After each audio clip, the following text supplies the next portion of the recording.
اهلا بيكم يا شباب في فيديو جديد على قناة الجعفري جيم. في فيديو فات شرحت لكم ازاي تستخدموا جيميناي برو مجانا. طبعا ناس كتير منكم بدأت تنقل شغلها، بس واجهتكم مشكلة واحدة: يا جعفري انا عندي محادثات وبيانات سنين على شات جي بي تي، مش عايز اخسرها. النهارده بقى هقول لك ازاي تنقل عفشك كله من شات جي بي تي وتجيبه هنا في جيميناي عشان تبدأ صفحة جديدة من غير ما تفقد اي معلومة. لو لسه مش مشترك انزل دلوقتي اشترك وفعل الجرس واعمل لايك، ويلا بينا نبدأ في الفيديو. اول حاجة هنفتح جوجل جيميناي وهنيجي عند الإعدادات والمساعدة، هنلاقي استيراد معلوماتك المحفوظة إلى جيميناي. هندوس عليها، هيدينا البرومت ده.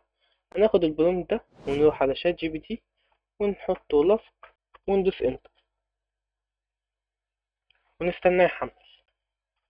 زي ما انتم شايفين اكتبهم اهو. تمام، وبعد ما كتب ده انا هنزل كده ناخد كل حاجة نسخ.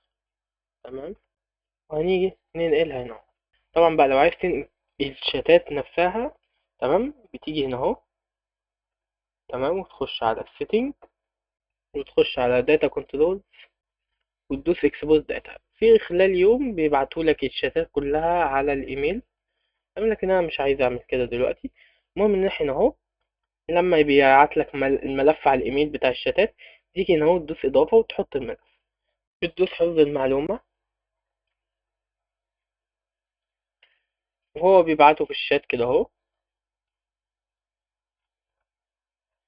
وكده كل بياناتك اتنقلت من شات جي بي تي لجيميناي. طبعا بتقدر تستخدم جيميناي دوت لمدة 30 يوم مجانا. وعندك نانو بانا 2 وفيو 3، وعندك هنا جيميناي 3.1 برو و3 فلاش و2.5 برو و2.5 فلاش. لو عايز شرح ازاي تفعل جيميناي برو لمدة 30 يوم هسيب لك الفيديو في الاي اللي فوق او في اخر الفيديو وتحت في الوصف.